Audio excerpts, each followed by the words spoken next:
Hola chiquillos, bienvenidos. Esta es la clase de biología, sí, para décimo. Esta es la primera después de lo que sería el primer examen eliminatorio. Vi que a algunos no les llegó el link.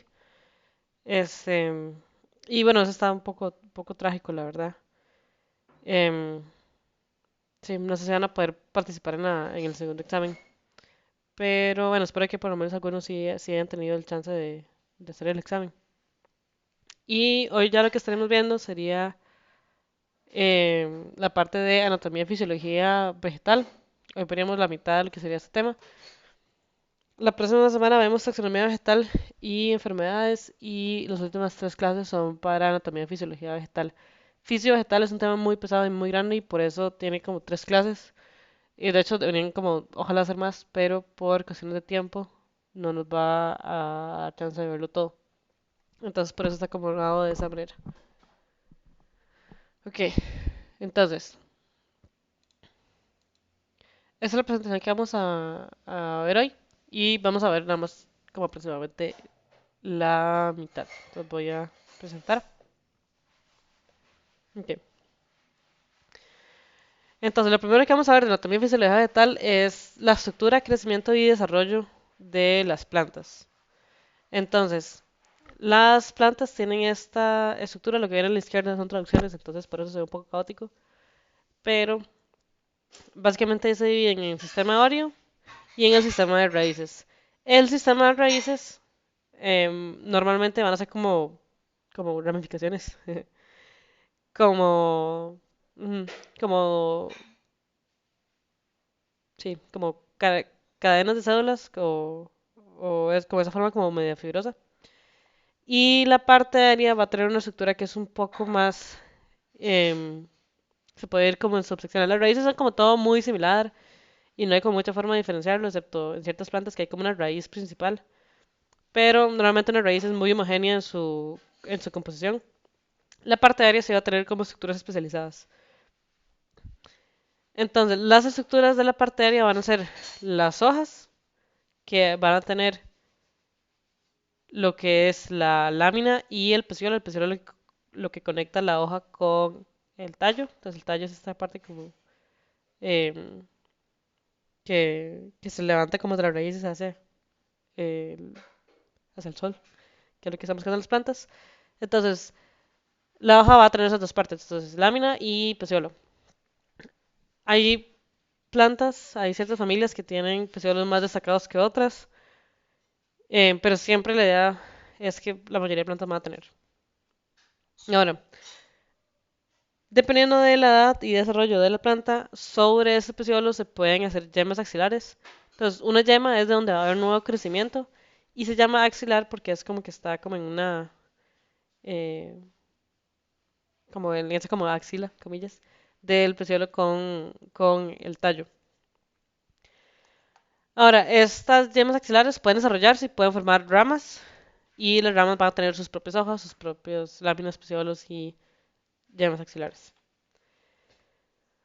Ahora, este patrón de hoja, yema axilar y pedazo de tallo suele ser repetitivo y la parte donde salen la yema y la yema axilar se llama nodo y la parte de tallo donde no está creciendo nada se llama un internodo. A estas estructuras así repetitivas normalmente se le conoce con el nombre de mero. Entonces, por ejemplo, escuchan la palabra polímero. Mero tiene que ver con una estructura que es muy repetitiva. En este caso, las plantas son, especialmente la parte aérea, es un fitómero. Entonces, las plantas van a hacer muchas repeticiones de nodo, internodo, nodo, internodo, nodo, internodo. Y siempre se va a cumplir esto. Ahora, en lo más arriba del tallo, lo que va a haber ya no es una yema axilar, sino que va a ser la yema apical. La yema apical es como la que está más arriba y la que va como promoviendo el crecimiento de la planta en altura.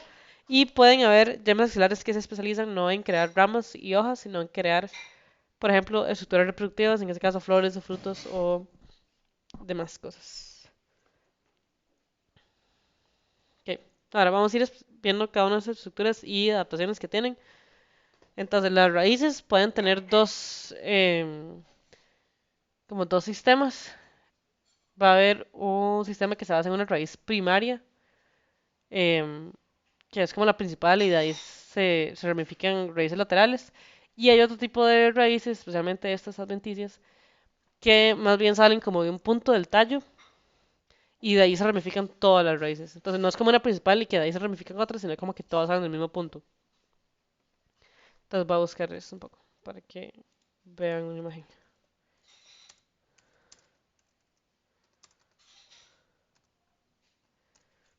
Entonces las adventicias son como una especialización, ellas surgen de un tallo.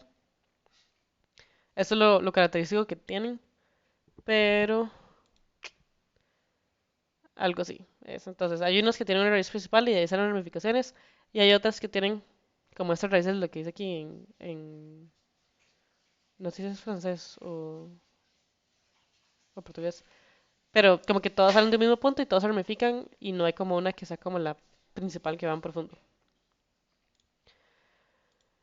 Ahora, normalmente la raíz principal en las plantas, que normalmente las plantas que tienen sistemas son las dicotiledóneas, es una familia, lo vamos a ver en taxonomía. Normalmente la raíz principal es la raíz embrionaria.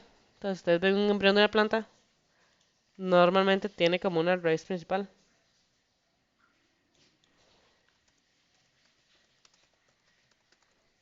Tiene como una pseudoformación de raíz, como esta, por ejemplo. Entonces tiene, bueno, esta es como el tallo, pero hay algo pueden ejemplo.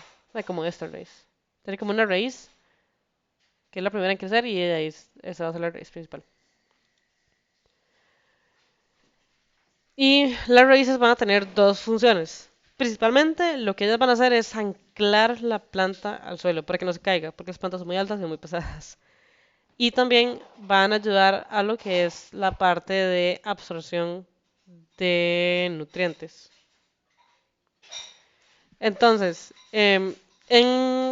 las plantas que tienen ese sistema con la raíz principal, las raíces son muy buenas en anclaje, pero no tanto en lo que es absorción. Y cuando las raíces tienen más bien ese sistema fibroso, van a ser mejores en absorción, pero no van a ser muy buenas en anclaje. Porque el principal suele ir a más profundidad y el fibroso suele quedarse en la superficie. Al quedarse en la superficie puede abarcar más área, pero no tanto profundidad. Entonces, si por ejemplo alguien jala la planta, es muy fácil arrancarla. Ok. Aquí también hay como otras adaptaciones de las raíces. Bueno, las raíces tienen lo que se denominan unos pelos radiculares. Estos pelos radiculares o radicales salen de como la superficie de la raíz, son extensiones de la epidermis y lo que ayudan es a aumentar el área superficial de la raíz a una forma como microscópica y eso le permite tener como mayor absorción. Okay. Estas otras son adaptaciones que solo hay en ciertas plantas, entonces hay plantas que tienen raíces em, desarrolladas, adaptadas para almacenar sustancias, principalmente almidón, como es la yuca o el ñampí. Hay plantas que van a tener nematóforos, esto normalmente son en manglares y son raíces que crecen, se meten en ese suelo, luego salen para arriba y pueden entonces hacer intercambio de gases, porque las raíces también respiran, entonces no pueden crecer bajo el agua. Bueno, no mucho, realmente. Y también van a tener glándulas de sal, que lo que hacen es, como los manglares están muy cerca del agua de mar, lo que hacen es como expulsar esa sal para que la planta no sufra los efectos negativos. Y también hay ciertas raíces aéreas, que son esas adventicias, que salen como algún punto del tallo. Pues ya quité la imagen. Pero salen como algún punto del tallo, solo tienen como algunos pastos, algunos bambús, ese tipo de plantas. Ayudan a que la planta tenga como más soporte. Y también una adaptación son las raíces de apoyo, que son como estas, que se denominan gambas. Estas gambas lo que hacen es como darle más área y entonces que tenga como más torque la planta. Si no me torque la de física, pero básicamente eso, entre más lejos esté una raíz del tronco principal, más puede hacer que el tronco aguante, por ejemplo, si hay mucho viento o alguna otra condición climática. Ahora, respecto al tallo, que ya explicamos antes, es donde salen las hojas y que tienen nodos internodos, también van a haber varias adaptaciones. Entonces, una adaptación es que los tallos pueden formar rizomas, y los rizomas son tallos horizontales, pero subterráneos y que tienen yemas. Entonces, ahora el tallo no va a ir para arriba, va a ir como creciendo horizontal. Entonces, un rizoma, por ejemplo, es este ejemplo que está aquí. El tallo crece así un poquito a la superficie y cada cierto tiempo, cada cierto espacio va a generar una llama y de ahí las hojas y la estructura se va a crecer para arriba. Las plantas tienen estos rizomas. Aquí, por ejemplo, estábamos usando algunos lirios, pero también plantas como la cúrcuma o el jengibre son rizomas. Y lo que uno se come de la planta son los rizomas específicamente. Los estolones son similares a un rizoma, excepto que ya no son subterráneos, sino que van por arriba. Y lo que hacen es eso, crecen y en un cierto momento hacen un tono nuevo. Ese nodo tiene sus propias hojas, sus propias raíces y le das como que siguen creciendo. Hay un punto en que ese estalón puede que se rompa y entonces esto lo que hace es como reproducir y que ahora sean como dos individuos independientes. Entonces le ayuda a la planta como a conquistar más área. Otra adaptación son los tubérculos. Los tubérculos como la papa y el camote son adaptaciones de el tallo y lo que permite eso es almacenar como almidón y aguantar temporadas como de invierno o de otras condiciones de sequía, por ejemplo. Em, este ejemplo que está aquí del pasto es un ejemplo de estolones. Entonces ustedes ven aquí, hay como una yema, luego hay un pedazo de tallo y otra yema, y un pedazo de tallo y otra yema. Y bueno, este que está aquí no es una adaptación del tallo, pero es una forma de reproducción. Hay plantas que no puede cortar los pedazos de tallo siempre y cuando contengan por lo menos como las dos yemas axilares y ellos pueden generar sus propias raíces, sus propios hojas y empezar a crecer un nuevo organismo. Y estos bulbos de aquí, si son adaptación del tallo, son tallos engrosados que también almacenan sustancias y normalmente tienen como capas de hojas que los protejan, entonces como la cebolla o el ajo son bulbos. Ok, ahora, respecto a la hoja, es la estructura que se encarga de hacer la fotosíntesis. Como hablaba antes, va a tener lo que es una lámina, que es como el área plana donde realiza fotosíntesis, y un peciolo, que es el área que lo conecta a em, el tallo. Y voy a saltarme aquí, ya explico esto de aquí abajo. Las hojas pueden ser hojas compuestas, entonces esta lámina no puede que no sea una lámina completa lisa, que abarca como toda el área, sino que puede dividirse como en subsecciones. Entonces, por ejemplo, esta es una hoja compleja. Entonces, toda esta hoja es una hoja, pero la lámina en lugar de ser así como un círculo grande o de ser un área completa, como que hace mini hojas pequeñitas separadas, independientes. Entonces, en este caso, esta cosa que antes era la lámina, ahora se va a llamar un foliolo, porque la lámina sería todo. Entonces, este pequeño pedacito de aquí nada más se llama foliolo y lo que conota el foliolo con lo que antes sería un peciolo se le conoce como raquis. Entonces, muchas plantas en realidad tienen hojas compuestas, sobre todo las plantas que son familia del frijol, que después van a darse cuenta son todas. Entonces, como los frijoles, los garbanzos, las arvejas, el árbol de Guanacaste, la jacaranda, el poro, llama al bosque, todo es frijol en esta vida. Todas esas plantas tienen, casco de venado también, todas esas plantas tienen hojas compuestas. Hay hojas compuestas muy grandes, hay hojas compuestas más pequeñas, hay hojas compuestas que son trifolioladas, que es que tienen nada más tres hojas. Es un poco complicado de ver que son hojas compuestas. Hay otras plantas que tienen hojas compuestas que son más fáciles de ver. Especialmente cuando son hojas compuestas, claro, ya ni siquiera la lámina es la compuesta, sino que el foliolo es el compuesto. Entonces, esto era la lámina, esto era un foliolo y el foliolo también está dividido como en subsecciones.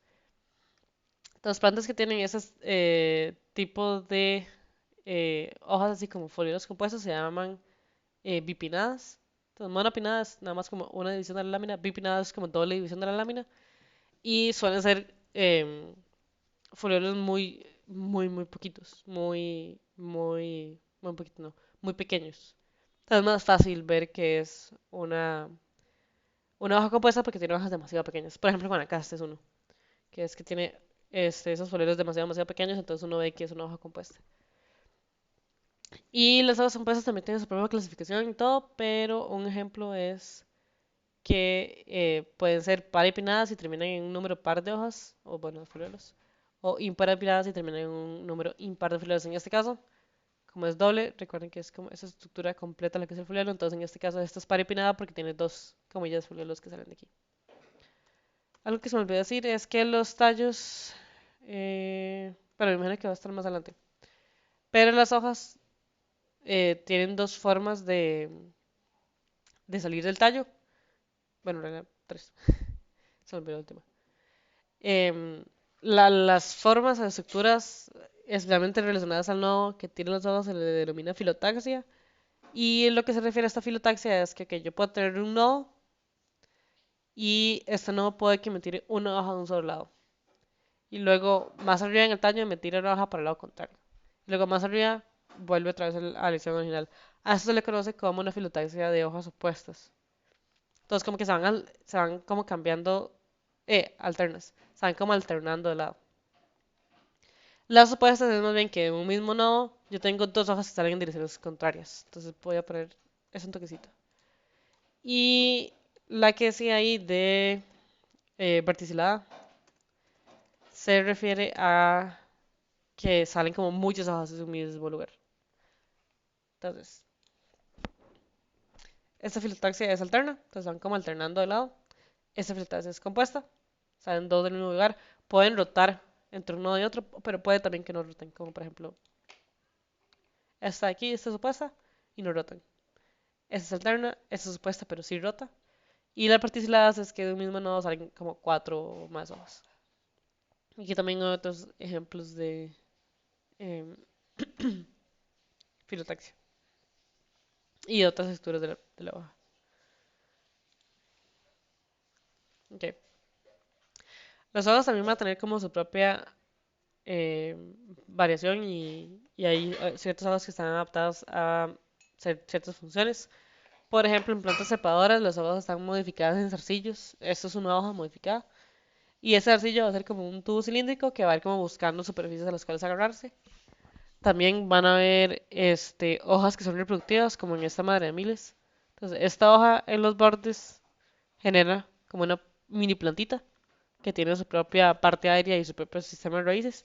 Y entonces en algún momento esta hoja sufre como algún daño mecánico, como si un animal caminara a la par, estas partes reproductivas se van a separar y entonces van a generar nuevas plantas, que son copias idénticas de la madre. También las espinas de muchas plantas son hojas modificadas, especialmente lo que son cactus. Las espinas que no ven los cactus en realidad son las hojas modificadas y el tallo es el que está modificado para poder hacer la fotosíntesis que ya no pueden hacer las hojas. Hay ciertos cactus que tienen hojas, pero son muy raros. Bueno, hojas que hacen fotosíntesis. Estos son em, ejemplos de, de ciertas estructuras de hojas. Esta, por ejemplo, es una hoja compuesta, solo que cuesta mucho ver que aquí tiene como una estructura más pequeña y de hecho la hoja es como toda estructura, es como doble, es como bipinada. Esas son las hojas de guava. Estas son las hojas de una planta de la familia del frijol. Y uno sabe que todo esto es una misma hoja porque el peciolo normalmente tiene una parte donde se hace más ancho al unirse el tallo. Entonces, si esto fuera el tallo, yo esperaría que esta parte se haga ancha, pero no se hace ancha, es como muy delgadita. Entonces, uno sabe que toda esta estructura es una misma hoja, entonces, y que esto ya no es una lámina, sino que va a ser un foliolo y que todo esto es parte de la misma, y que es una planta con hojas compuestas. Esto es un tallo verticilado, que aquí salen tres hojas a la vez. Y te puede ver también un poquito como la yema axilar aquí donde va creciendo apenas chiquitita.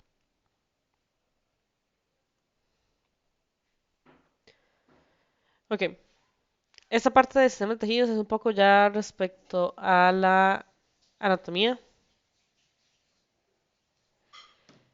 y al tipo de células que tienen las plantas. Entonces, las plantas tienen tres sistemas de tejidos. Hay un sistema dérmico, un sistema fundamental y un sistema vascular. Entonces, el sistema dérmico es el que va a estar como en la superficie de la planta. Va a ver lo que es la epidermis, sobre todo en tejidos nuevos. Es como una capa muy delgadita, unicelular, que cubre toda la planta. Básicamente impide que se seque mucho y le da como un poquito de resistencia mecánica y resistencia a insectos y otras cosas. Como para que la parte como carnosa de la planta no quede muy expuesta. Y en tejidos que ya no son tan nuevos va a haber una peridermis que ya es más ancha, va a tener varias capas de células.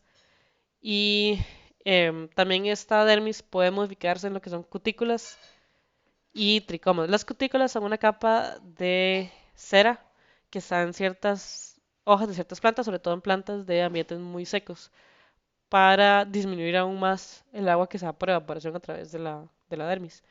Y los tricomas son como unos pelitos, de hecho aquí tricomas, Estas pequeñas como líneas blancas. Son como pelitos que salen de las hojas y lo que hacen es como reflejar la luz y también evita que la planta se caliente demasiado y que pierda más agua por evaporación.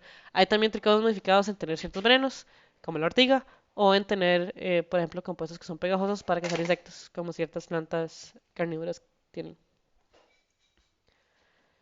Ahora, del sistema fundamental, ese se llama así porque es el que tiene como los tejidos de plantas más metabólicamente activos y se divide en tres tipos.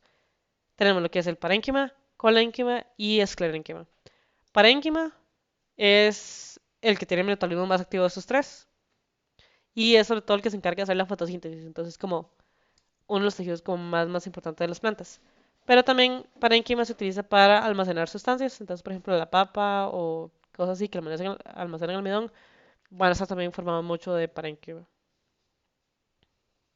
Y también es como una sola como más... Tiene una vacuola muy grande, entonces como muy jugosa, almacena mucha agua. Em, el colénquima es una célula que no tiene tanto metabolismo, ya se encarga un poco más como de darle soporte a la planta, sobre todo las partes que son como flexibles, como el peciolo o estructuras así. Y el esclerénquima es un tejido que tiene una pared secundaria muy desarrollada, que abarca mucho el área de la célula. Y lo que hace el esclerénquima es dar soporte. Entonces, por ejemplo, la madera está formada principalmente de esclerénquima. Y también, por ejemplo, el hueso de lo que son como duranos o otras cosas. Ok. Y el sistema vascular va a estar formado por dos tipos de tejidos, lo que es el xilema y lo que es el floema. El xilema se encarga de mover el agua a través de la planta y el floema se encarga de mover los azúcares que se producen en la fotosíntesis a los lugares que se necesiten. Sea, por ejemplo, un fruto que está en desarrollo o una raíz que está creciendo o una nueva hoja, un nuevo fruto, una nueva flor, lo que sea. O un lugar de almacenamiento también de almidón. Este xilema y floema normalmente se encuentran cerca uno del otro y suelen formar unos ciertos patrones cuando uno hace un corte transversal. A estos patrones se les llama estelas. Entonces hay ciertas plantas que en ciertos lugares van a tener un tipo de estela. Normalmente la raíz y el tallo tienen estelas distintas, pero la estela del tallo suele como ser como muy homogénea a lo largo de la planta y le permite no reconocer si está en cierto grupo de planta. Ok, la imagen que ven abajo, avanzando un poco los tejidos, de hecho aquí está la epidermis, está la peridermis, está el... Creo que parénquima, colénquima y esclerénquima no están, pero se considera parte de este ground meristem. En inglés tiene ese nombre, es lo fundamental, es como la base de todo. Y xilema y flema están aquí, xilema y flema y xilema y flema. Esto lo vamos a ver más adelante, pero básicamente lo que está hablando es que, ok, de una yema, que es como un montón de células indiferenciadas que hacen un ciclo celular a un ritmo muy alto, conforme las células se van alejando de esta yema, van cayendo y se van desarrollando lo que se conoce como meristemas primarios. Entonces ya dejan de ser células como madre, que pueden desarrollarse cualquier cosa y empiezan como a diferenciarse un poco, a especializarse. Entonces va a haber una protodermis que genera la epidermis en la mayoría de tejidos. Estos tejidos primarios son los que uno se encuentra como en todas las plantas. Estos de aquí, de meristemas laterales y de tejidos secundarios, se encuentran en plantas que tienen madera. Entonces, como en árboles, arbustos, ese tipo de plantas tienen un crecimiento toque distinto. Pero eso es como lo que uno se encuentra en la mayoría de plantas. Entonces, protodermis y epidermis, procambium, se va a desarrollar en lo que es xilema y floema. Cambium, van a ver más adelante, es la estructura que casi siempre da origen a xilema y floema. Y la parte del meristema fundamental va a formar tejido del sistema fundamental aquí como que no lo diferencian mucho. Pero en el borde de ese tejido fundamental va a haber una corteza. Esa corteza puede desarrollarse en las plantas que tienen tejido secundario, o sea, madera, en una peridermis, que es como el corcho, y el cambium, que es como el cambio del corcho, que es el que genera el corcho. Y en el caso de la parte vascular, en las plantas que tienen tejido crecimiento secundario, van a generar un nuevo cambio que se conoce como cambio vascular y este cambio vascular genera un floema secundario y un xilema secundario. Esta es una imagen de varios tipos de células de el sistema fundamental. Estas son células de parénquima. Si ustedes ven, se ven como transparentes porque tienen una vacuola central muy grande y por eso son como vacías por dentro, básicamente. Estas células de colénquima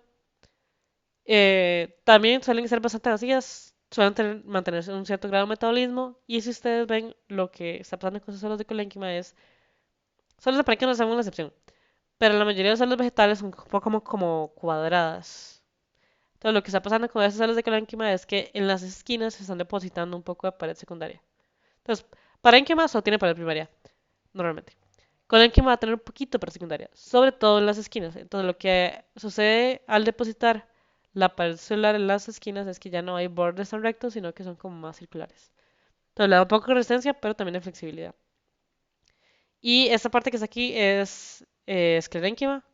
Hay varios tipos de esclerénquima. Están las esclereides y las fibras. Las fibras son como alargadas, entonces pues tienen ese nombre. Pero básicamente en ambos casos la pared secundaria es como muy ancha. Ven que de hecho esto es como pared secundaria. Y que casi no tiene luz, no, que no tiene el citosol de la planta. Y bueno, lo mismo ocurre con las fibras. Y esos tipos de células, las esclerénquima, no van a tener un metabolismo activo cuando llegan a su estado como más desarrollado de madurez. Ellas mueren.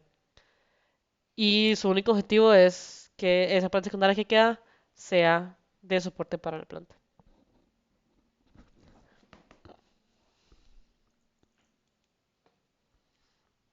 ¿Qué? Entonces, respecto a crecimiento, las plantas siempre se van a ir desarrollando a partir de lo que es un meristemo. Entonces, los meristemos es donde va a empezar a ocurrir crecimiento y ese crecimiento es indeterminado. Entonces, no va a ser como un animal que va a crecer hasta desarrollarse cierto tamaño, sino que la mayoría van a crecer y seguir creciendo y seguir desarrollando nuevos tejidos casi que indefinidamente. Ahora, como les hablaba antes, hay meristemos apicales y del meristema apical, sobre todo el que está como para arriba, así en el puro borde de la planta, lo más arriba posible, este no lo que va a hacer es principalmente darle longitud a la planta. Está intentando crecer para arriba y generar nuevos tejidos para arriba. Y lo que va a generar es procambium, protodermis y meristema fundamental, que es lo que hablaba antes. Entonces, procambium, protodermis y meristema fundamental. Y aquí hay como un corte, esto es como le llaman apical. Esto es como se ve esta estructura. Este corte transversal en A. Y aquí lo que hay es ya un poquito como más desarrollado lo que es xilema, floema, cambium y un poco empieza a ver ya lo que es corteza una vez que el meristemo fundamental empieza a generar ese tipo de células. En algunas plantas hay un cierto crecimiento secundario. Este crecimiento secundario es en grosor. Entonces ya no es en altura, sino que es intentando como crecer en lo radial, hacerse como más anchos. La idea de hacerse más anchos es que la planta puede llegar más alto porque tiene como más estructura de soporte. Entonces, este crecimiento lateral, que es en grosor, va a generar tejidos distintos, va a generar un cambio vascular que genera un xilema secundario y un floema secundario. En este tipo específico de estela, y que es de hecho la estela que tiene la mayoría de plantas con crecimiento secundario, el xilema está para adentro y el floema está para afuera de un anillo donde está el cambio vascular. O en general, el cambio vascular está casi siempre entre el floema y el xilema. Este cambio se va a mantener siempre como el cambio, entonces una vez que haya crecimiento secundario va a empezar a generar xilema para adentro y floema para afuera. Entonces, básicamente lo que va ocurriendo con el xilema primario es que se va dañando por pura edad. Y entonces este nuevo xilema secundario es el que está como funcionando y llevando agua al resto de la célula, el resto de la planta. El flema primario, que está como más afuera, al estar como muy cerca del borde de la planta, empieza a sufrir como más daño mecánico. Como que se empieza a generar por las presiones y por eso, como por daños mecánicos. Entonces también el que funciona nuevamente es el flema que está más cerca del cambio y también va creciendo como hacia afuera. Y por encima del flema lo que hay es corteza. Y esa corteza se origina de un cambium del corcho, que también es como una zona donde hay crecimiento y empieza a generar tejido del corcho para afuera. Y el crecimiento secundario lo que nos da es lo que nosotros conocemos como madera. Entonces tenemos la corteza, que es el corcho. Tenemos la parte de xilema primario y xilema como más viejito, que se conoce como hardwood en este caso. Esto en español tiene otro nombre, voy a buscarlo.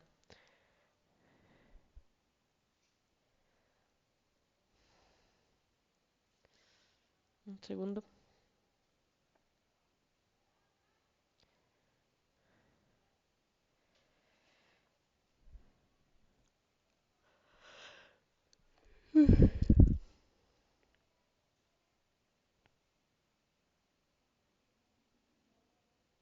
Ok, ya.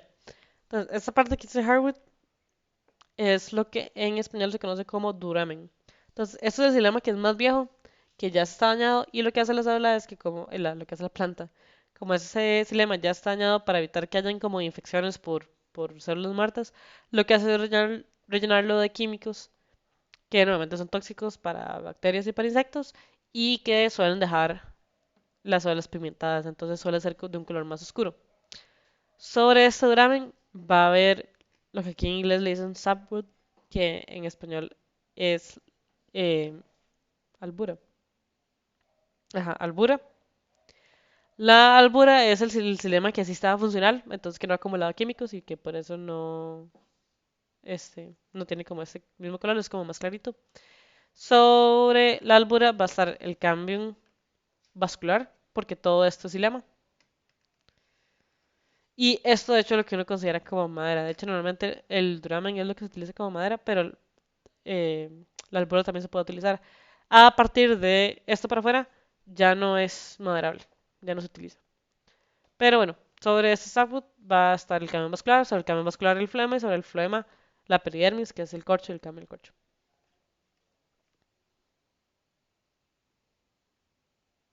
Y bueno, aquí tal vez algo que no expliqué son los años de crecimiento.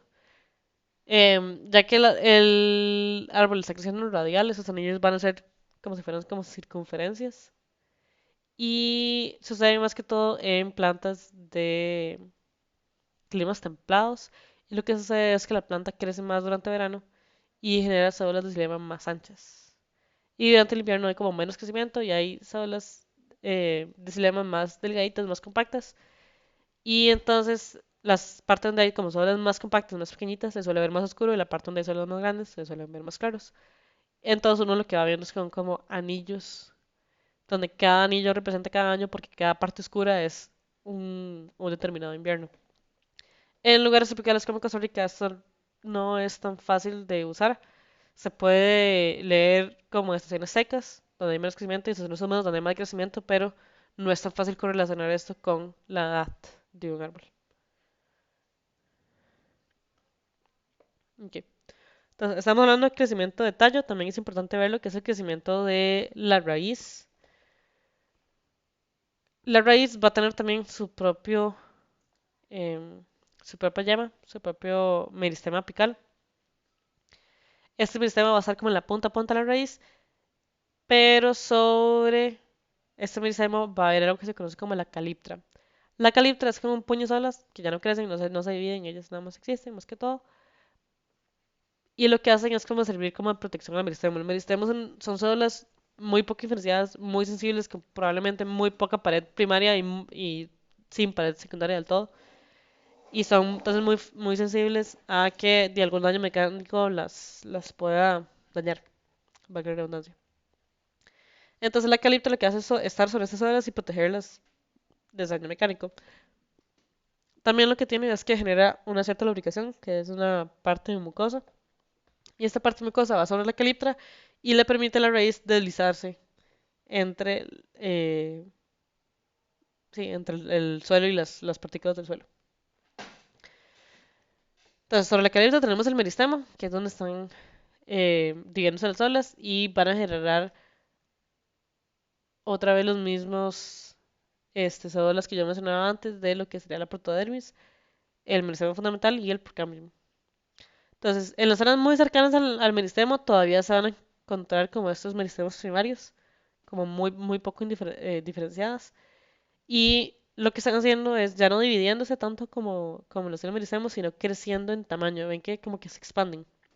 Todo lo que hacen es almacenar agua y expandirse y también ir como madurando. Una vez que ya están más maduras, bueno, esto se le conoce como zona de elongación, pero creo que no lo dije. Entonces, esta parte donde ya están creciendo es la zona de elongación.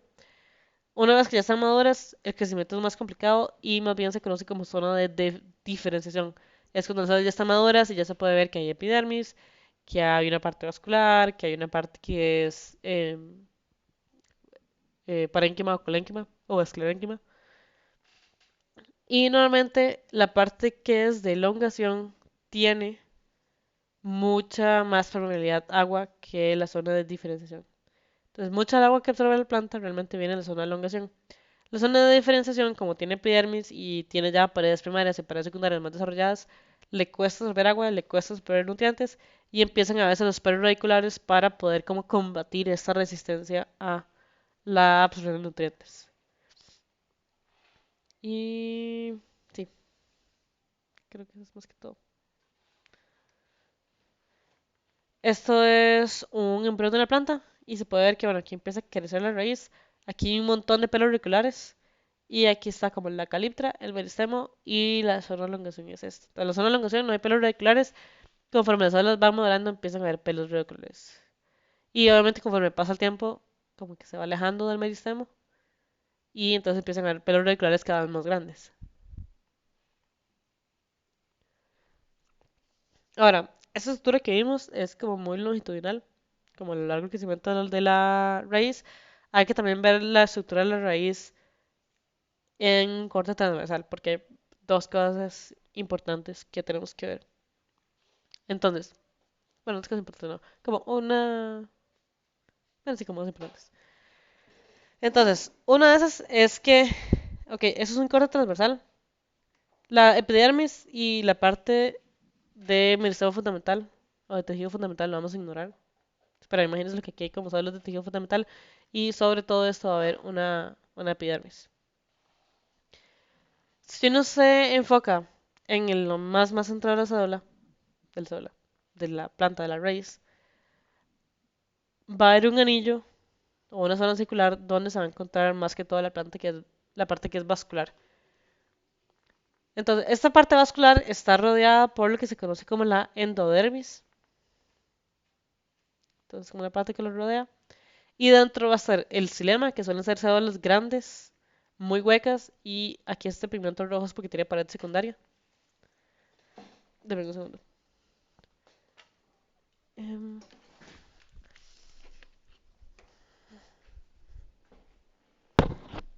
ajá.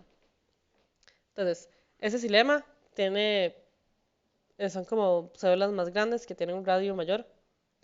Y el flema aquí casi no se ve, pero son estas células de aquí. Que este, suelen tener un radio más pequeño. Lo que hacen es soportar la parte de azúcares y suelen estar. El xilema forma como una X o como una cruz y el flema está como en las esquinas. Dentro de lo que era la endodermis. Entonces,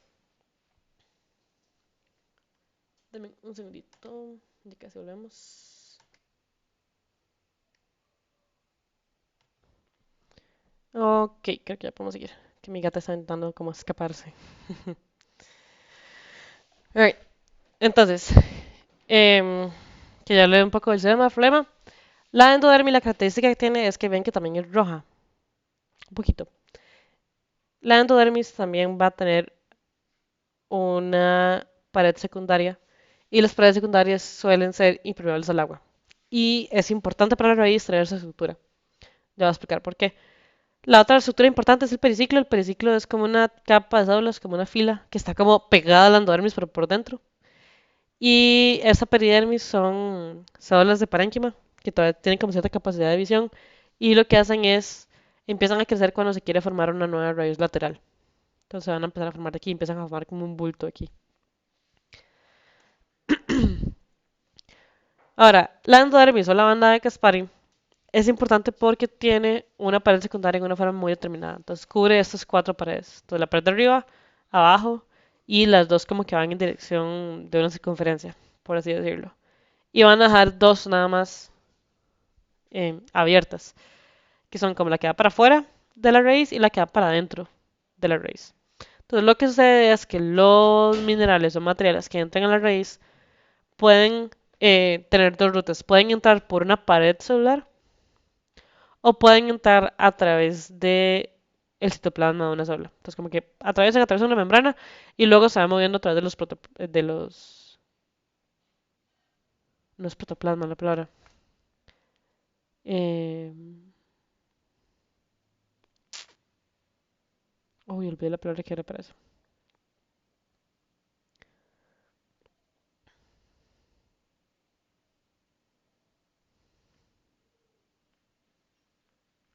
Voy a buscar.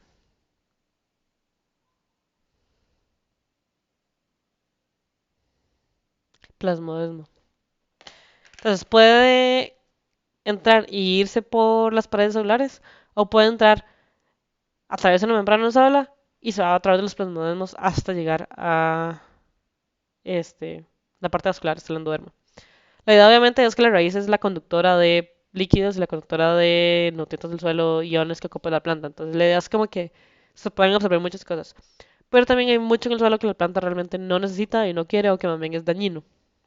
Entonces, la planta tiene que tener un sistema para controlar qué es lo que entra y qué es lo que no entra a la raíz. Bueno, a la parte vascular de la raíz específicamente.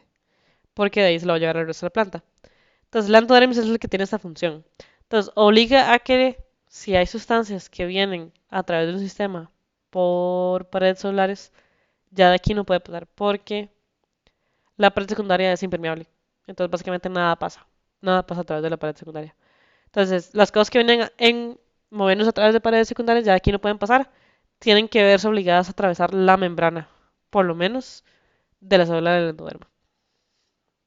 Entonces, y bueno, las otras partículas en este caso es similar, pero el ejemplo que estaba dando de que atraviesa la membrana y luego se a través de plasmodesmos, digamos, ya atravesó una membrana de una célula, entonces tal vez ya es como alguna, no sé, un ion de sal, un ion de potasio o algo así que la planta sabe que necesita, este, pero ya atravesó una membrana en algún punto. Y lo que hace la endodermo es asegurarse de que todo lo que entra a la raíz pase al menos una vez por una membrana celular. Bueno, de hecho por dos membranas celulares.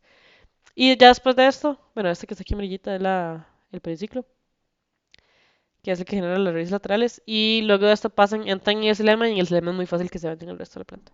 Todo lo que ayuda es a eso, a que tengan que atravesarlo y entonces tener un control de qué entra y qué no.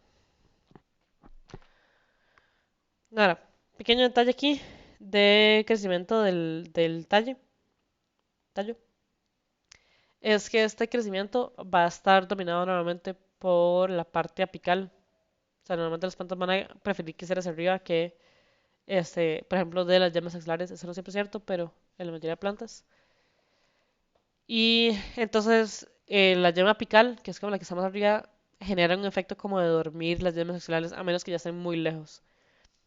En plantas en que eso es muy obvio son, por ejemplo, las coníferas. Entonces, las coníferas uno va a ver que tienen como forma de triángulo, porque lo que está más arriba, cerca de la llama apical, está muy dormido, no ha crecido nada, y lo que está más lejos de la llama apical ha tenido más tiempo como para, como ya, despertar y crecer, y por tanto las llamas, sí, las ramas son más largas. Este es un corte de cómo se ve el meristemo apical. Esta es la parte donde estaba viendo como división de células, donde hay meristemo. Esta es la parte de como de elongación, lo que estamos viendo en las raíces. La parte donde hay protodermis, procambium y meristema fundamental. Ya aquí hay células más diferenciadas. Y aquí podemos ver yemas axilares que están ahí como dormidas todavía. Y las hojas. Entonces son hojas jóvenes. Estas partes que ven así como tubos son los tricomas. Entonces extensiones de la dermis que son como pelitos y que ayudan en ciertas funciones. Y este que están aquí se conocen como los primodios floreales. Primodios eh, foliares. Oh, pues ya no lo puedo decir bien. Entonces, estos primodios foliares son como unas obras en desarrollo, o sea, van a ser las siguientes hojas jóvenes, Entonces van a moverse como para abajo en el tallo, más o menos. Bueno, en realidad la llama es la que se mueve para arriba, pero más o menos. Entonces me entienden. Entonces como que estas hojas se van a mover como hacia abajo, comillas, y se van a desarrollar nuevamente en hojas, o bueno, posteriormente en hojas, pero lo que hacen ahorita es proteger el meristema, porque también el meristema es muy sensible a que tenga alguna herida por alguna cosa mecánica. Entonces estos primeros florales crecen como hacia adentro y lo que hacen es proteger a la yema y ya después, posteriormente se desarrollan en hojas ya cuando la yema tenga sus nuevos primorios foliares. ¿Qué? Estas dos imágenes de aquí son imágenes de estelas, entonces son como de patrones de cómo se ve la parte de xilema y florema en las plantas. Normalmente en las plantas que son dicotiledóneas, esto lo vamos a ver en taxonomía, lo que sucede es que hay anillos, básicamente, y que sucede eso, que el xilema está para adentro y el flema está para afuera. Pueden ser anillos continuos o anillos que son así como segmentos. Pero todos están como en ubicación como radial. Y normalmente se encuentran como al mismo radio del centro de la planta. En las plantas que son monocotiledóneas normalmente son como pastos o como palmeras o cosas que, bueno, palmera crece mucho, pero como pastos, lirios, ciertas flores y orquídeas. Son plantas que crecen un poco menos. Y en este caso, ellos tienen lo que se denomina un haz vascular. Un haz vascular es esto. Tiene forma como si fuera como una calavera gritando. Esta parte grande es el xilema. Xilema siempre es el más de radio más grande. Y esta parte aquí es el floema. Esa parte aquí también, de hecho, también es xilema. Entonces, nuevamente, la parte que está hacia adentro, eso es un corte transversal. Ese es el centro de la célula, el centro de la planta. Entonces, la parte que va hacia adentro de la planta sigue siendo igual, es la parte que tiene más el xilema. Y la parte que está más afuera es la que tiene el flema, pero también para que sepan cómo diferenciarlo. Entonces ya hablamos de estructura de la raíz, estructura del tallo, vamos a ver un poco de estructura de la hoja. Entonces, la hoja va a estar rodeado por dos capas de epidermis, una superior y una inferior. Normalmente, bueno, no normalmente, pueden tener composiciones distintas. La epidermis de abajo tiene como unos poros por donde la planta puede hacer intercambio gaseoso y la epidermis de arriba puede o no tenerlos. Hay plantas que solo tienen estos estomas, estos huecos para hacer intercambio gaseoso abajo, en lo que se conoce como el embés de la hoja. Y entonces, normalmente la epidermis de arriba suele tener una cutícula como más ancha, porque como no hace mucho intercambio foliar, la idea es como que aísle más bien la hoja de perder agua por esta zona. En la parte interna de la hoja, la estructura principal va a ser el mesófilo. Este mesófilo va a estar formado de parénquima y este parénquima se va a conocer como clorénquima porque es el que hace la fotosíntesis. Entonces, puedo hablar mucho, pero es clorénquima y no colénquima, para que no se confundan. Colénquima es un tipo sola completamente distinta. Clorénquima es la parte de parénquima que hace fotosíntesis. Entonces se llama clorénquima porque tiene clorofila. Y el clorénquima va a haber como dos tipos. Va a haber el mesófilo o clorénquima de empalizada, que es como el que está en la parte más superior de las hojas y forma como si fuera como una muralla, como una pared, como una empalizada.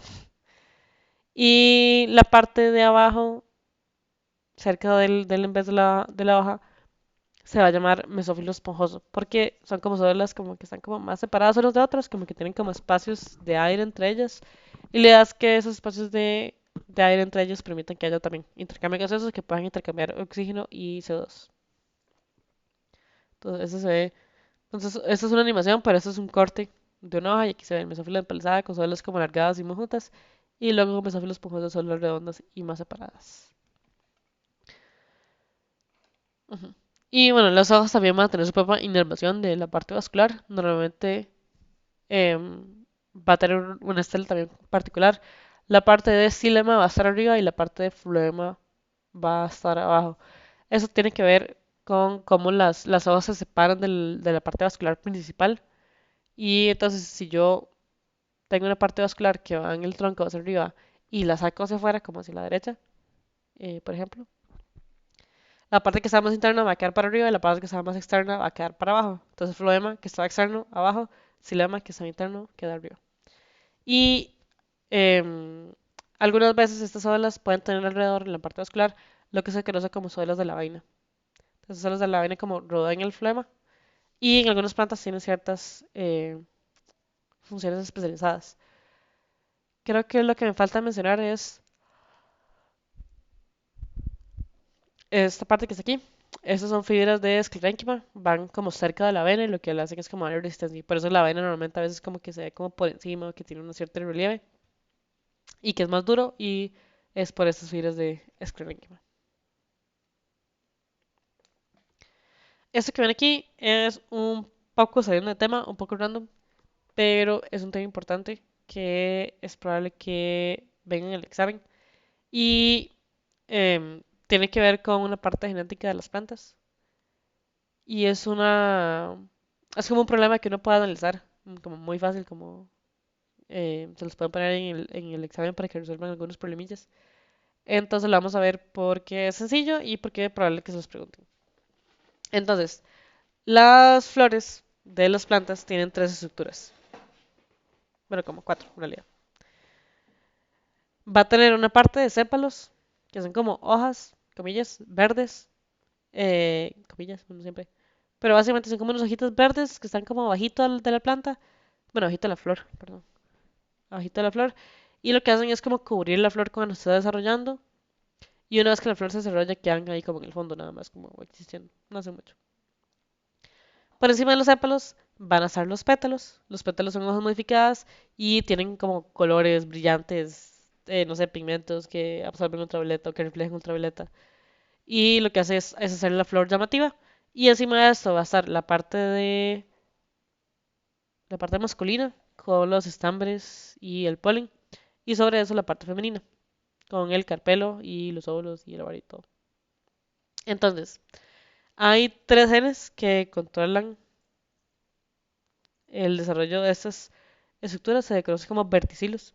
Entonces, cuatro verticilos, sépalos, pétalos, estambres y carpelos.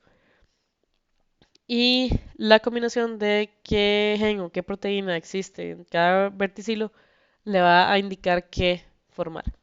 Entonces, el gen A ayuda a formar sépalos y pétalos, gen B, pétalos y estambres, y gen C, estambres y carpelos. Entonces, si hay solo este gen A, va a haber sépalos. Si hay gen A y gen B, va a haber pétalos. Si hay gen B, gen C, va a haber estambres. Y si hay solo gen C, solo va a haber carpelos. Entonces, a ustedes los que le van a decir es como que tenemos o sea, básense en este ejemplo que es como el wild type, que es como el ejemplo normal de mutaciones, y les van a decir, ok, imagínense un mutante que no tiene gen A. El gen A no existe. Entonces, ustedes agarran, quiten ese gen A. Entonces, lo que va a quedar sin el gen A es, ok, ya no puedo formar ni sépalos ni pétalos, va a tener estambres y va a tener carpelos. Entonces, en este caso, lo que hacen es como extender el rango de este gen C. Entonces, y mantienen el mismo del gen B. Entonces, afuera que solo hay gen C, va a haber carpelos. En la parte interna que hay gen B y gen C va a haber estambres. En la siguiente parte interna que va a haber gen B y gen C van a haber estambres. Y en la parte más alta van a haber carpelos. Entonces, si ustedes analizan solo como esta sección de aquí, como los dos demás del centro, se sigue viendo como una flor normal, pero por no tener el gen A no genera ni sépalos ni pétalos. Okay, este segundo ejemplo es, imagínense una planta que tiene el gen B suprimido. Entonces el gen B no existe, solo hay gen A y gen C. No tiene gen B, por tanto no va a tener ni pétalos ni estambres. Entonces lo que va a tener es dos verticilos de pétalos, bueno, dos verticilos de sépalos y dos verticilos de carpelos. Porque el gen B no existe. Entonces solo sépalos y carpelos. Y luego aquí dice, imagínense un mutante sin el gen C.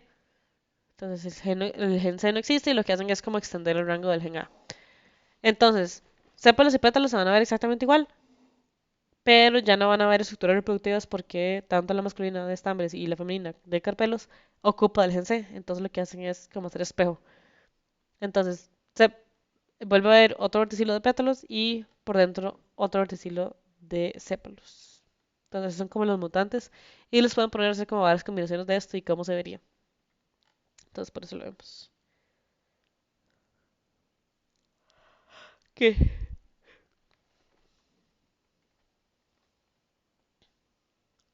Nada más quería ver en qué diapositiva iba.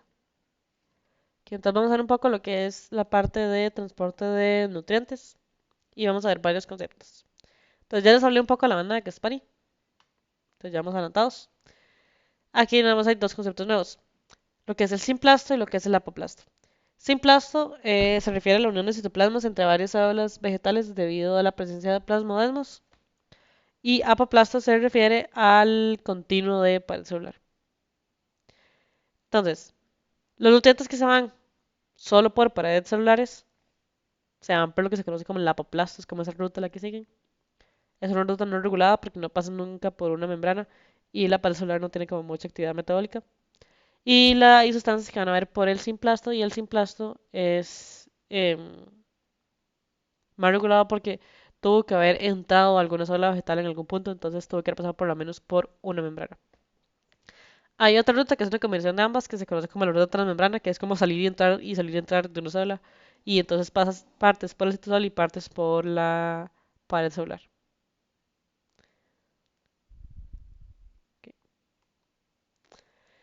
De la banda que Caspari ya vimos un poco, pero aquí recuerdo un poco, lo que tiene es una fila de pared secundaria que obliga a todos los nutrientes que entran a que pasen por la membrana de esta célula, ya que no pueden pasar por la pared celular.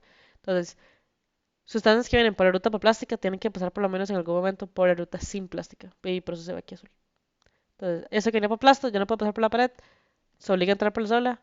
Entonces, la célula, bueno, la planta puede regular qué entra y qué no, qué nutrientes se ocupa, y después lo tira esto al xilema para que se lo lleve al resto de la planta.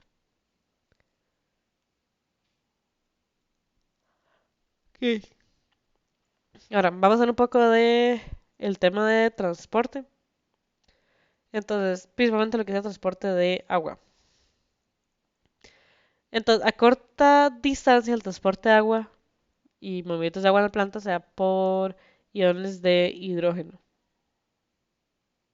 Entonces, uno puede como hacer unos ciertos gradientes de, bueno, y eso también de para iones. Uno puede generar ciertos gradientes de hidrógeno y estos gradientes de hidrógeno van a jalar o van a traer o van a empujar ciertas sustancias. Para lo que es ya largas distancias, ya esta parte de como de jugar con iones de lo que sería difusión ya no sirve. Entonces empieza a entrar lo que se conoce como el potencial hídrico. Y el potencial hídrico es el que nos ayuda a subir el agua desde... eh, wait, no, me estoy adelantando a explicar esto, pero todavía no lo vamos a ver. Ok. El potencial hídrico sí va a permitir largas distancias, pero también es un ejemplo más real de lo que sucede dentro de una célula. Entonces, este potencial hídrico, que se representa con este psi, con la letra psi, em, combina lo que es el potencial osmótico, que es como un poco como esta corta distancia, como es el movimiento de iones o el movimiento de sustancias, que es como muy, muy simple, muy corto, que se basa principalmente en difusión. Combina esto con la presión de turgencia. Entonces, la presión de turgencia es esto. Bueno, más o menos. Aquí estoy incluyendo presión de turgencia. Pero se refiere a la presión que hacen las paredes celulares sobre el interior, o sea, sobre el citosol de una planta. Entonces aquí tenemos como dos ejemplos. Aquí es una célula vegetal normal. En una célula vegetal normal, la presión, bueno, de hecho es como medio deshidratada realmente, como relajada. En una célula vegetal relajada, comillas, siempre va a haber un potencial osmótico porque las células siempre van a tener sales y proteínas y otras cosas disueltas. Y la presión de turgencia es cero, o sea, como que el líquido no necesita una presión en la pared. Si yo lo meto esa célula en un ambiente que tiene una cierta cantidad de solutos por fuera y logra tener una potencial osmótico menor, lo que va a pasar es que el agua va a tender a ir hacia donde está ese potencial osmótico menor. Entonces va a querer salir de esa célula ya que el potencial osmótico es un poquito más. Y el suelo se va a deshidratar y se va como a desprender de las paredes celulares. Si yo tengo una célula, mismas condiciones iniciales, pero lo meto en un ambiente que es solo agua, o sea, potencial osmótico cero, el agua más bien, entonces quiere ir de nuevo hacia la parte negativa, o sea, va a entrar en la célula, pero al entrar en la célula, esta pared está como sintiendo una cierta fuerza, como que el agua quiere entrar y está haciendo presión hacia afuera en la pared. Y la presión está haciendo a su vez presión para adentro, porque la pared no se quiere deformar. Entonces lo que va a pasar es que una célula en turgencia, que es donde, como están la mayoría de las células en una planta, va a estar en turgencia cuando la presión osmótica y cuando la presión en turgencia son iguales. Entonces esas se igualan y entonces la presión del agua para entrar y la presión del agua para salir van a ser idénticas.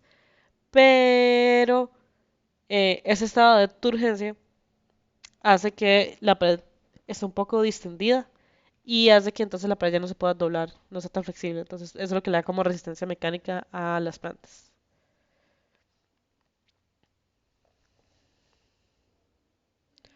Ok, entonces respecto al xilema, que es el que transporta agua en la planta, voy a pasarme aquí abajo.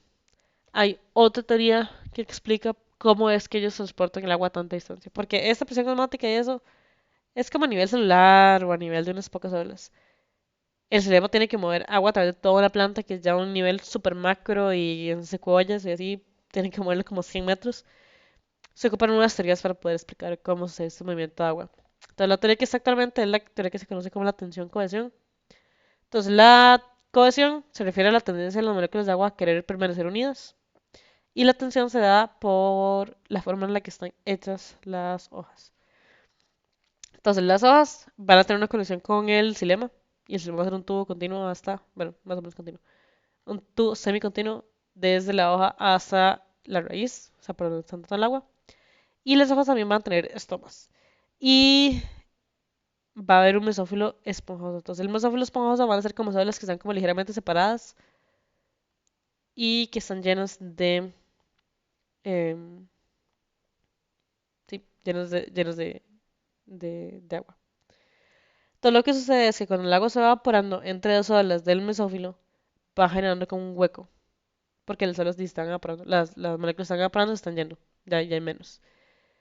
Ahora, esta distancia extra que tiene que recorrer la interfaz de agua, en realidad no es estable, porque el agua tiene tensión superficial y la tensión superficial del agua quiere formar la menor distancia en estas áreas como de interacción. Quiere formar la menor distancia. Igual que los burbujas redondas porque es em, la figura que genera menor área. Entonces, al formarse como este hundimiento, la tensión superficial quiere jalar esto a que sea recto otra vez, a que sea menos distancia. Y como jala esto que sea recto otra vez, va a jalar las moléculas que están un poco más atrás a que se muevan para adelante. Y las que están atrás de eso a que se muevan un poquito para adelante. Y así se va a ir en cadena hasta la raíz. Y es desde la raíz que la planta está como jalando esa agua. Entonces, básicamente, por la evaporación, por la tensión superficial del agua y por la cohesión de las moléculas de agua, el agua se va jalando como en columnas a través del xilema. Y es lo que explica cómo se da el movimiento de agua en las plantas. Ahora, también hay otras cosas importantes. Bueno, esta transpiración se refiere a eso, a que genera presión negativa. Hay otras cosas importantes. Uno es que hay plantas que pueden tener un fenómeno que se conoce como gutación. Entonces, hay momentos en que la planta no necesariamente está evaporando agua, sobre todo así como momentos como de noche, donde hay menos temperatura, pero la raíz siempre tiene solutos. De nuevo, las olas animales o vegetales siempre van a tener solutos y siempre van a querer jalar agua. El problema es que dinosaurio no puede pagar ese potencial osmótico. Entonces, si la planta está en un ambiente muy húmedo, la raíz va continuamente a estar jalando agua, jalando agua, jalando agua. y va a generar como una presión positiva, como que va a acumular demasiada agua dentro de la planta. Y la planta tiene que encontrar una forma de cómo sacar el agua, aun cuando no esté en transpiración, aun cuando no hay temperatura para hacer transpiración. Entonces, tiene unas estructuras especiales que se conocen como hidátodos, y los hidátodos lo que hacen es como conectar el xilema con la parte externa de la planta. Y lo que hacen es nada más sacar como gotitas de agua que están entrando como la fuerza por la raíz, entonces lo que hacen es salir por los ojos. Y lo otro importante para el xilema es el fenómeno de cavitación.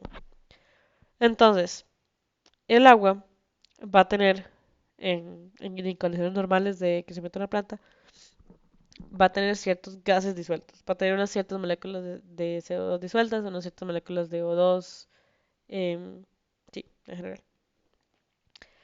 Entonces, lo que sucede es que el agua se va moviendo en el xilema, pero el xilema está, sobre todo cuando hay transpiración, sobre todo cuando hay mucha transpiración, está intentando jalar el agua para arriba muy rápido. Muy, muy, muy, muy, muy, muy rápido. Ahora, lo que hace esto es que el agua se mueva a cierta velocidad, pero llega un punto en que el agua no se puede mover a esa velocidad. Y los líquidos normalmente no cambian su volumen frente a presiones. Pero lo que puede generar la presión negativa es que los gases que estaban disueltos en ciertos lugares del líquido ya no se disuelven, sino que salen del líquido y generan un gas dentro del xilema. Ahora, el problema de los gases es que los gases sí se expanden en presión negativa. Entonces, em, si antes uno tenía una columna de xilema que estaba jalando agua y el agua se movía a través del xilema, de repente agarra, se genera una burbuja y aunque la planta intente jalar, el agua que está debajo de la burbuja lo que hace es expandirse y no le pasa la presión negativa a lo que está más debajo de ella. Entonces, cada vez que se forma una burbuja dentro de un conducto del xilema, ese conducto del xilema queda inservible. Puede que quede inservible indefinidamente. Hay veces donde esta presión positiva, por la presión radicular, puede ayudar a como hacerle presión positiva al gas y que se disuelva otra vez, pero no siempre es el caso y por tanto la planta tiene que estar generando cada cierto tiempo un nuevo xilema por este fenómeno de cavitación de que los xilemas, conforme pasa el tiempo, acumulan burbujas y cada vez que acumulan burbujas se daña y entonces hay que crear nuevos. Esto es como se ven las olas del xilema. Hay dos tipos, bueno, como dos clasificaciones. Están el parte de xilema para angiospermas, que es parte de taxonomía, y la parte de xilema para lo que son gimnospermas. Las angiospermas son, comillas, plantas más evolucionadas. No, no puedo decir eso, pero comillas, comillas.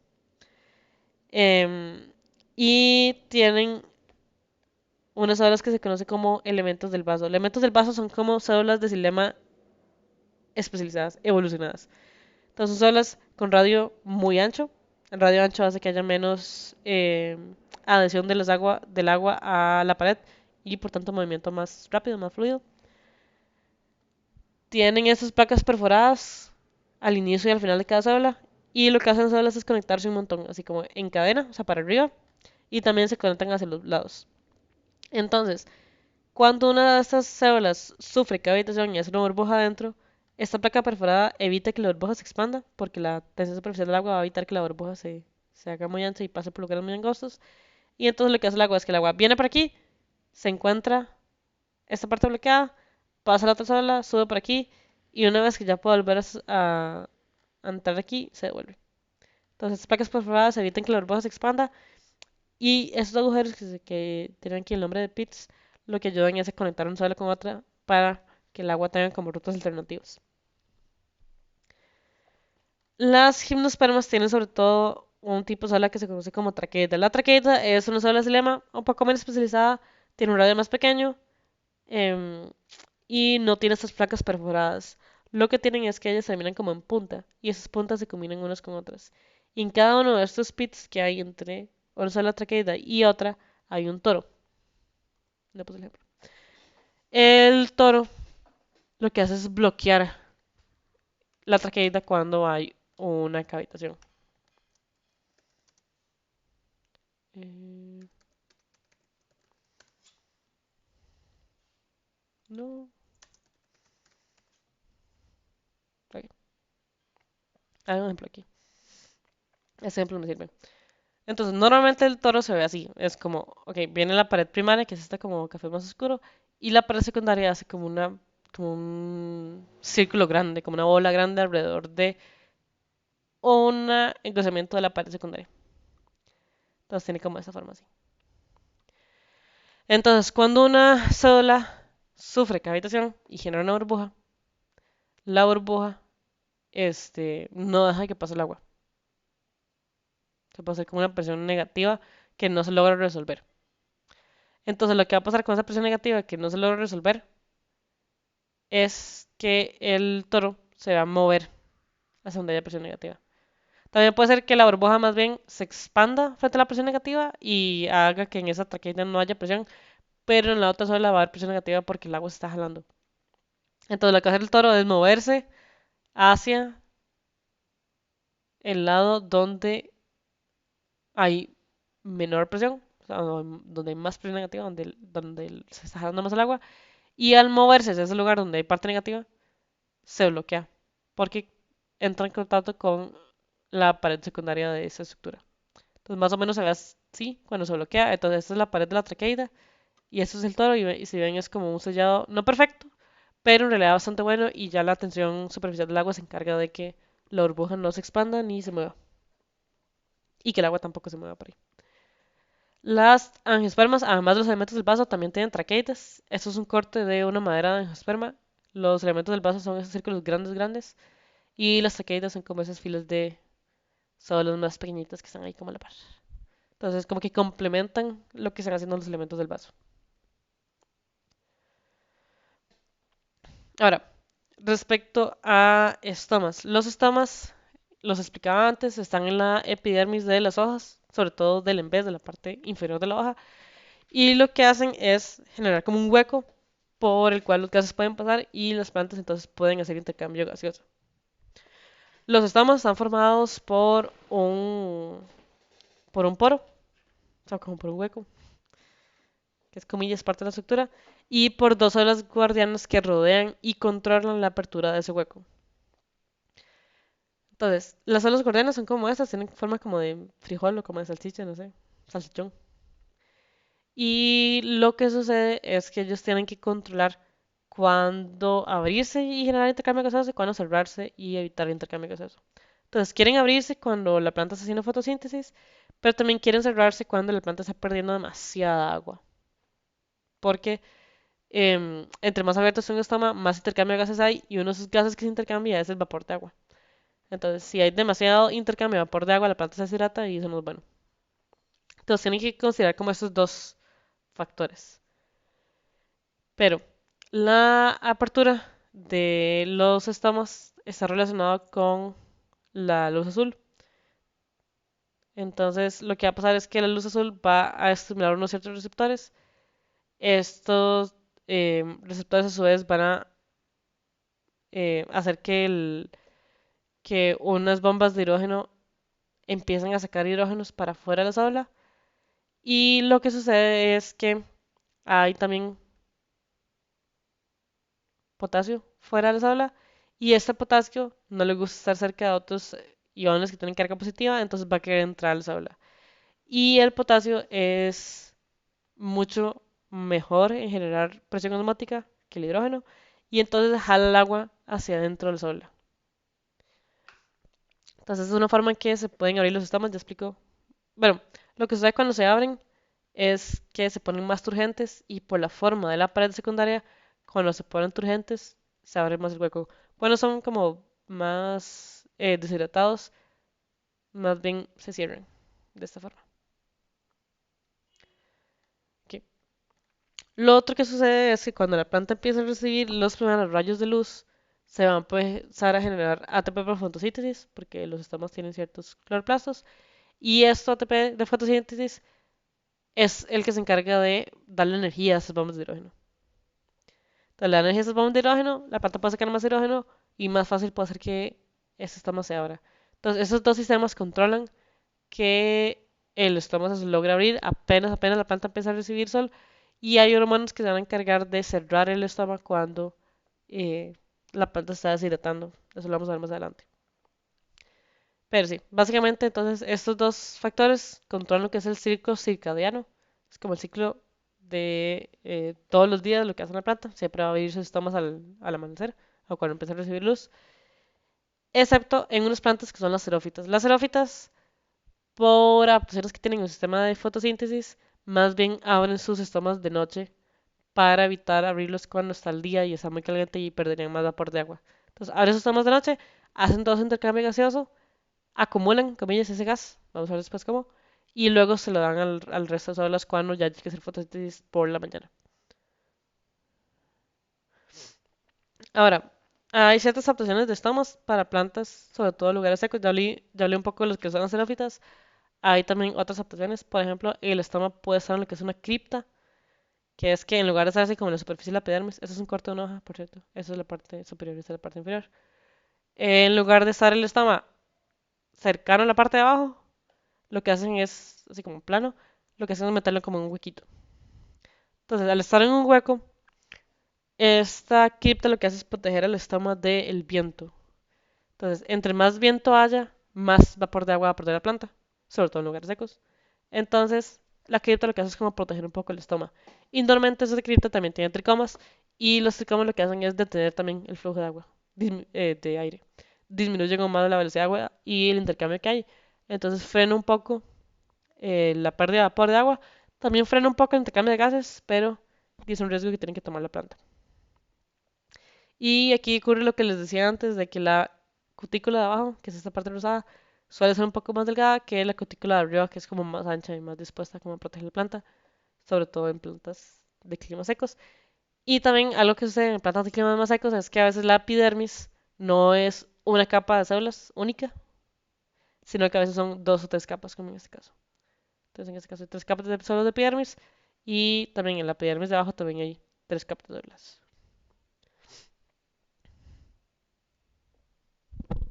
Uy, bueno.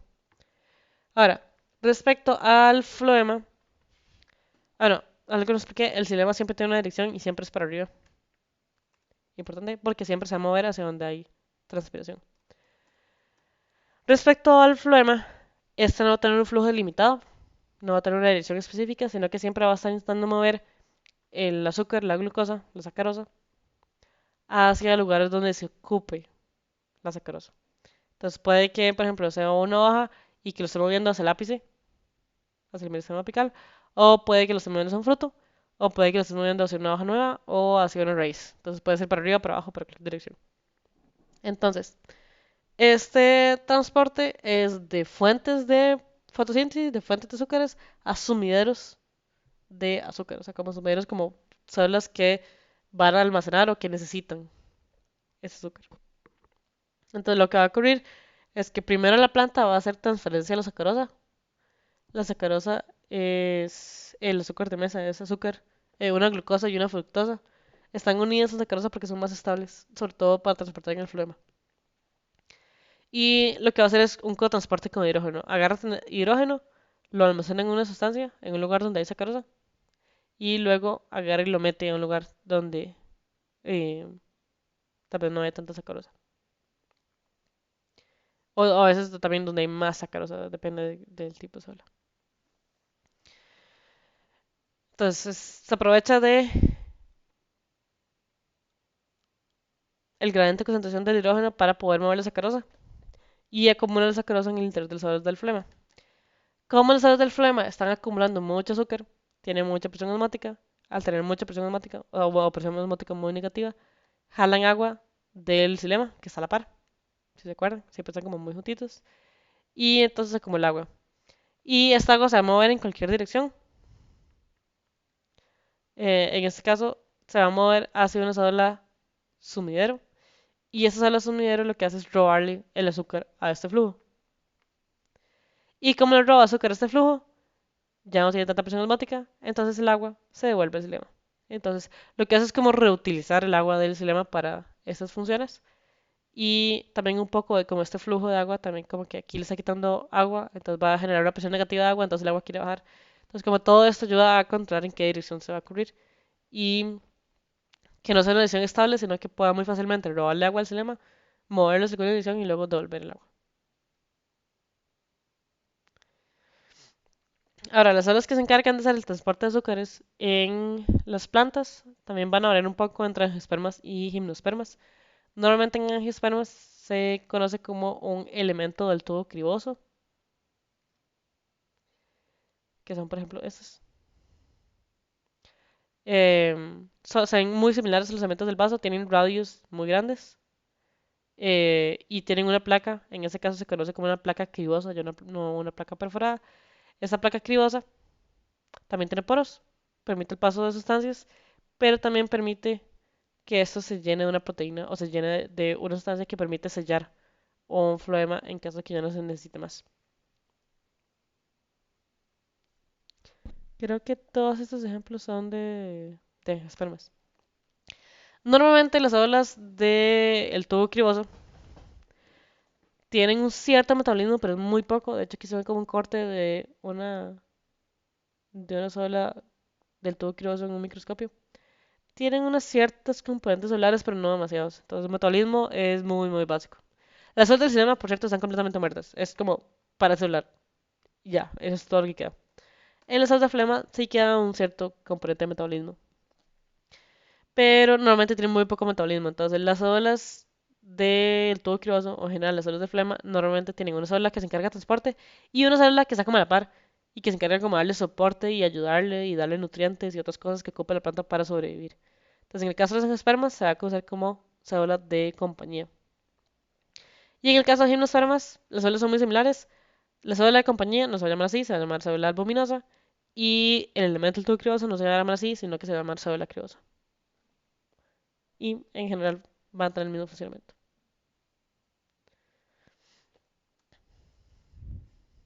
Ok. Vamos a ver un poquito este tema de nutrición y sería ya lo último por la clase de hoy. Entonces, respecto a nutrición, las plantas van a ocupar ciertos nutrientes para su desarrollo y crecimiento normal. Estos nutrientes se pueden clasificar de muchas formas. La primera, y como la principal, es que se pueden clasificar en macronutrientes y micronutrientes. Macronutrientes son los nutrientes que se ocupan en más cantidades. Por ejemplo, carbono, oxígeno, hidrógeno, nitrógeno, que es como el que forma la mayoría de las macromoléculas orgánicas. También potasio, calcio, magnesio, fósforo y azufre. Estos, algunos se ocupan como iones, algunos se ocupan para ciertas enzimas. Bueno, estos dos son iones, estos para enzimas y estos se ocupan para ciertas moléculas estructurales, ciertas proteínas. Ese, por ejemplo, fósforo se ocupa para ADN, entonces, y también para ATP, entonces para varias funciones. Y los micronutrientes se van a ocupar en cantidades más pequeñas y van a ser así como el cloro, hierro, manganeso, boro, zinc y cobre. Ahora, el hecho de que se llamen micronutrientes no quiere decir que se ocupen menos, o bueno, no, se ocupan en menos cantidad. No quiere decir que no se ocupen, y eso es importante. Ambos se necesitan. Ambos son igualmente fundamentales para el crecimiento de la planta, solo que micronutrientes se ocupan en volúmenes y cantidades más pequeñas. Y esta imagen que está aquí es una imagen de cómo se ve la deficiencia o la falta de ciertos nutrientes. Y cómo se ve la deficiencia no tiene que ver con otro factor que no apunté, pero eh, tiene que ver con la movilidad de los nutrientes. Entonces, hay nutrientes que son móviles y hay nutrientes que son inmóviles. Si son móviles, significa que están como en el citosol, normalmente como iones van a ser muy móviles, y por tanto, si hay un síntoma de deficiencia, se va a notar a lo largo de toda la planta. Hay nutrientes que son inmóviles, sobre todo son como nutrientes como estructurales, y que no se van a mover a lo largo de la planta. Entonces, ciertas secciones pueden tener deficiencia y otras pueden que no la tengan. Y eso depende de en qué momento se crearon, en qué momento crecieron y todo esto. Entonces, esta imagen de las deficiencias muestra algunas. Las más importantes son nitrógeno y, bueno, potasio y fósforo. Estos son como los tres componentes que tienen todos los fertilizantes, nitrógeno, potasio y fósforo. Ustedes van a ver que los eh, fertilizantes tienen así como un 10-30-10 o 20-20-20. Estos 20-20-20 se refiere a que tienen 20 nitrógeno, 20 potasio y 20 fósforo. Son como los más importantes. La deficiencia de nitrógeno, el nitrógeno se ocupa para muchas funciones, para muchas proteínas, entonces va a afectar a la planta como en general bastante. y las plantas se van a ver como amarillas, como amarillentas, así como no se van a ver de un color verde, sino como amarillas. Las plantas que están en zonas inundadas también se suelen ver similar, entonces, para que tengan en cuenta nada más. La falta de potasio va a generar un amarillento ya no general en toda la planta, sino, bueno, general en toda la hoja, sino como en los bordes. Y estos bordes después se mueren y se secan.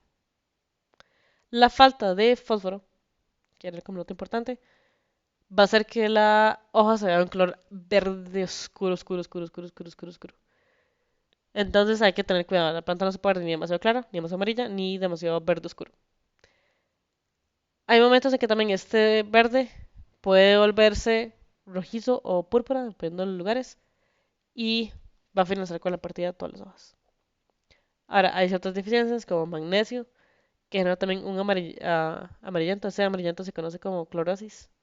Entonces va a generar un cierto clorosis. Falta de dióxido de carbono también va a generar clorosis, pero más cerca de la vena de la planta. Y esos nutrientes que están aquí, dice aquí como hojas viejas, pero en general se refieren como a todas las hojas, y esto es porque son nutrientes muy móviles. Los nutrientes que están aquí arriba, de calcio y hierro, son los nutrientes que no son muy móviles. Entonces, normalmente una planta puede crecer bien, y a partir de cierto lugar empieza a haber deficiencia, y a partir de entonces las hojas muestran deficiencia.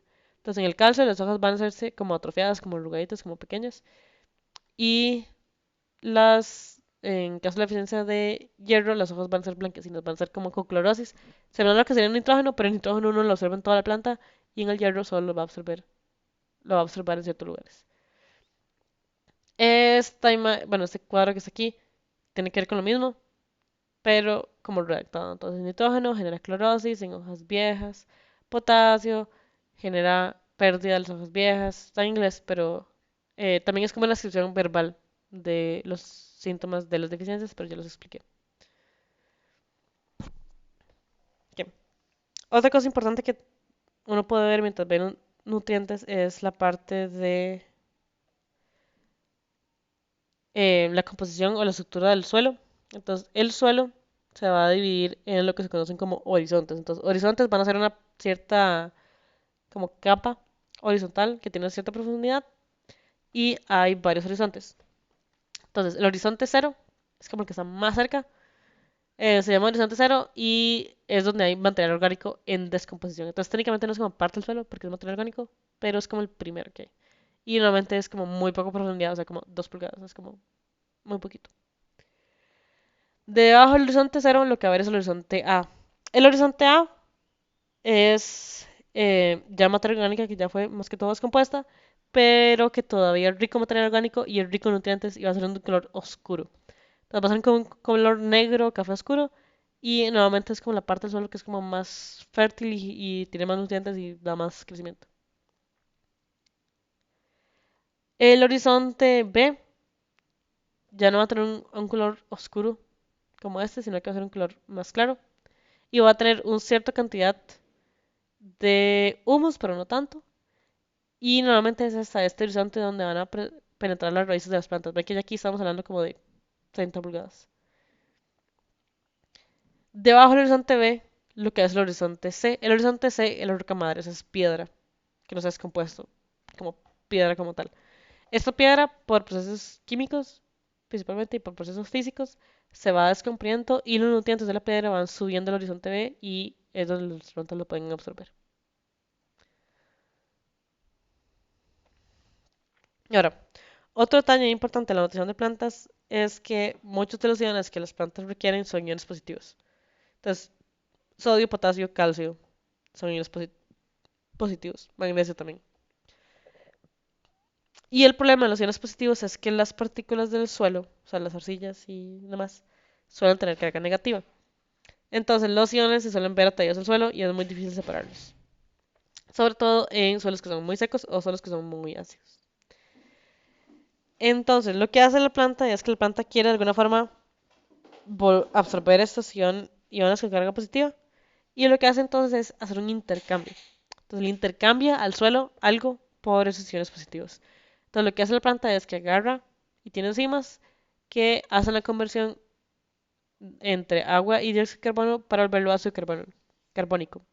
Este ácido carbónico se va a descomponer y va a liberar iones de hidrógeno. Esos iones de hidrógeno tienen carga positiva, se van al suelo, se unen a las cargas negativas y entonces es más fácil para la planta absorber los iones positivos porque como hay iones positivos ya en el suelo, como que ya no les gusta tanto, entonces se despegan. Entonces así es como la planta puede absorber esos iones positivos. Entonces calcio, potasio, magnesio, cobre, debido a ese intercambio.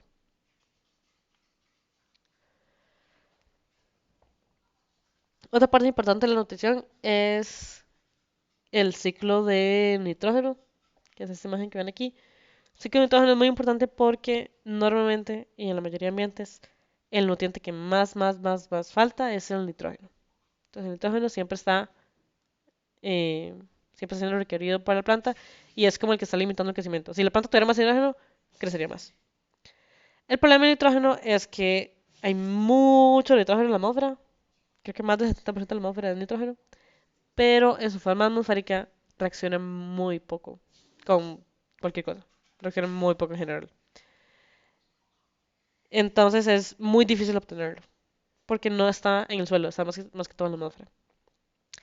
Pero hay unas bacterias que se llaman bacterias fijadoras de nitrógeno que tienen las enzimas necesarias para agarrar ese nitrógeno y volverlo compuestos orgánicos que eh, son más fáciles de absorber para las plantas y que ya no se van a ir en gas a la atmósfera. Como son, por ejemplo, la amonia. Entonces hay bacterias fijadoras de nitrógeno en el suelo, fijan el dióxido, bueno, dinitrógeno, no sé, no me acuerdo cómo se dice. Pero fijan estas moléculas de nitrógeno diatómico, agarran, las fijan en amonio.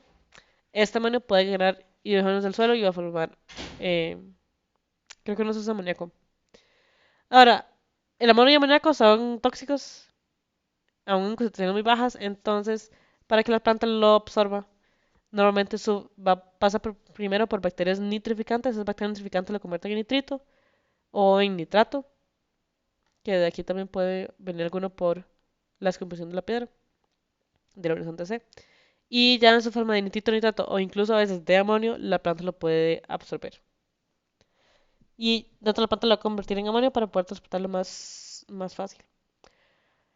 Ahora, hay también bacterias ya ni siquiera nitrificantes, sino bacterias denitrificantes y las bacterias denitrificantes se aprovechan y descomponen ese nitrito en una molécula de atómica de nitrógeno y este proceso libera energía. Entonces se encargan de hacer ese proceso de descomposición para generar energía para ellos mismos. Y también aquí hay otra parte dentro de la cadena del nitrógeno, que es que a la materia orgánica, especialmente animales, suele tener muchas proteínas. Estas proteínas se pueden descomponer en aminoácidos y los aminoácidos se pueden descomponer en amonio. Entonces, sobre todo por bacterias amonificantes. Entonces, así también es como otra fuente de nitrógeno para las plantas. Ahora, muchas plantas dependen de las bacterias fijadoras de nitrógeno que están ahí como en el suelo, haciendo su vida, existiendo. Hay plantas que se encargan, bueno, no, no que se encargan, pero plantas que tienen asociaciones más directas con esas bacterias. Normalmente estas plantas son de la familia Fabaceae y esta familia de Fabaceae, o sea, de las familias de las legumbres, va a asociarse con unas ciertas bacterias fijadoras de nitrógeno. Y nuevamente hay como una especie de Fabaceae que se relaciona con un tipo de bacteria y otra especie se relaciona con otro tipo de bacteria, como con otro grupo. Entonces, lo que sucede es que las bacterias van a existir en el suelo, normal, haciendo su vida, y son reconocidas por la planta. Entonces la planta va a hacer un pelo radicular hacia donde están las bacterias para que ellos puedan como infectar, comillas, ese pelo radicular. Lo que hacen es entrar en el tejido de la planta.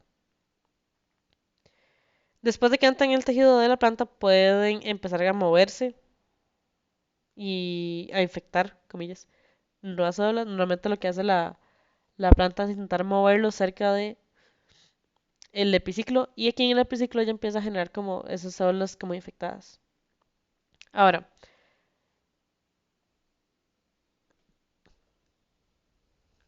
ujú, ahora, la planta lo que va a hacer es generar como una barrera de células por fuera de esa infección que lo que hacen es aislar a las bacterias que no se pueden ir a infectar a otros sitios y lo conecta directamente con el sistema de vascular, con xilema y floema. Y las bacterias entonces viven como dentro de una estructura ahí que los protege. Y a esa estructura que los protege se le conoce como un nódulo.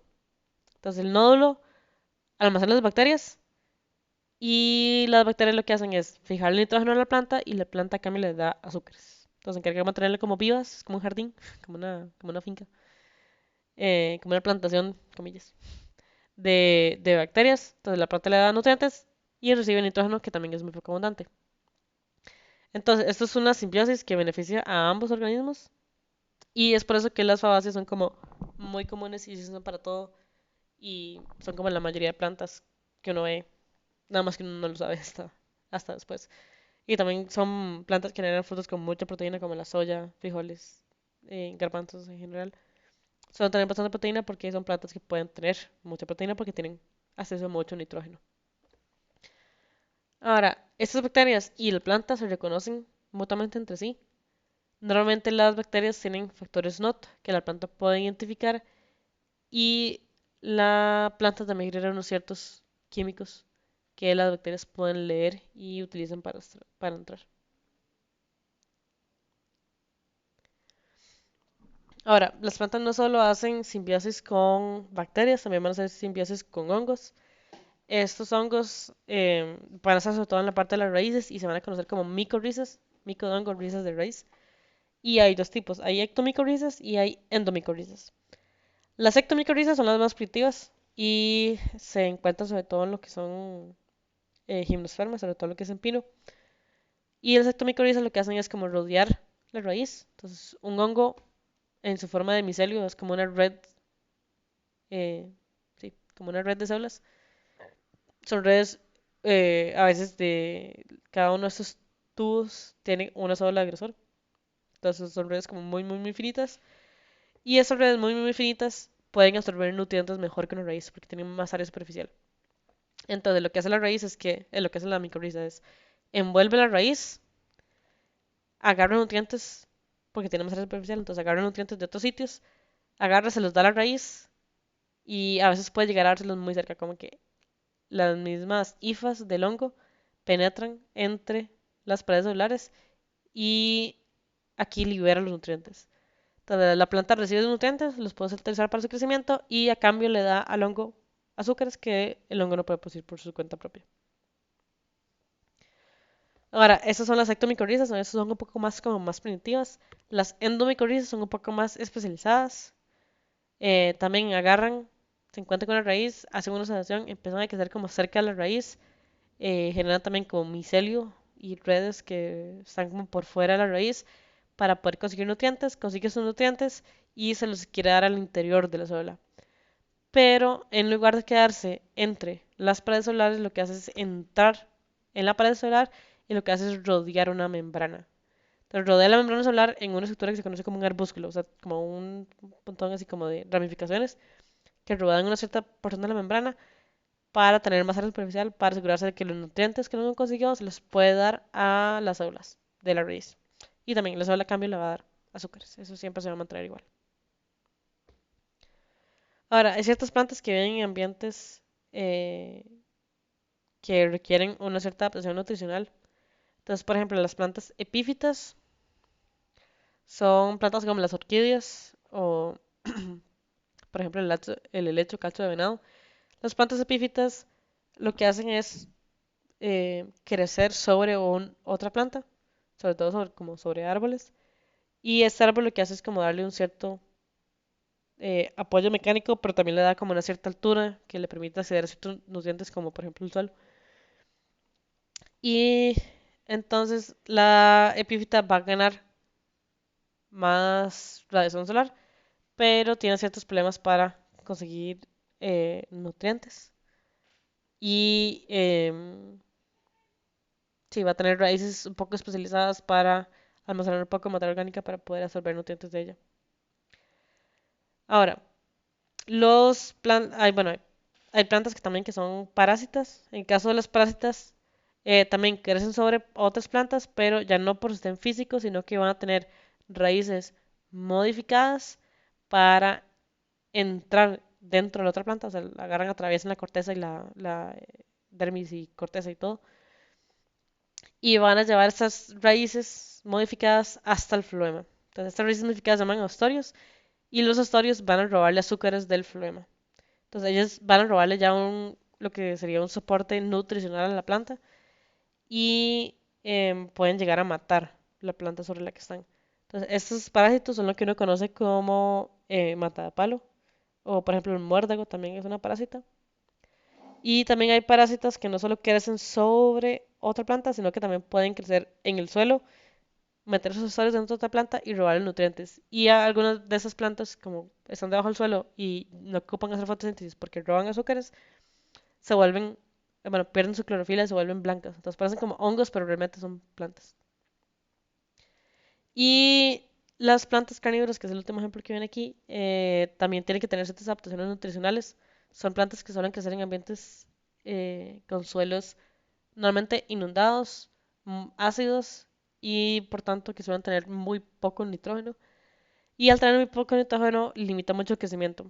Entonces lo que hacen las plantas carnívoras es tener algún tipo de trampa para poder capturar animales, normalmente insectos o por ejemplo desechos de otros organismos, desechos de murciélagos por ejemplo es algo relativamente común. Y al poder capturar algunos insectos, tiene enzimas que lo que hacen es digerirlo y robarle el nitrógeno de los animales, porque los animales suelen tener una concentración de nitrógeno más alta que, por ejemplo, otras plantas o que el suelo. Entonces, esa es la adaptación que ellas tienen para poder sobrevivir en ambientes con muy poco nitrógeno. Y hay varios tipos. Están, por ejemplo, las venas atrapamoscas, que tienen como trampas físicas de dos tapas que se cierran. Hay otras que tienen, que se llaman las pitchers, que tienen como flores llenas de líquidos en ciertas partes, le obligan a los insectos a irse por ciertos lados y ahogarse en ese líquido. Y hay plantas también que tienen tricomas que tienen sustancias pegajosas que lo que hacen es pegar a los insectos. ¿Qué? Y entonces este era el tema de nutrición, es el último que vamos a ver por hoy y ya la otra semana seguiríamos con el tema de reproducción.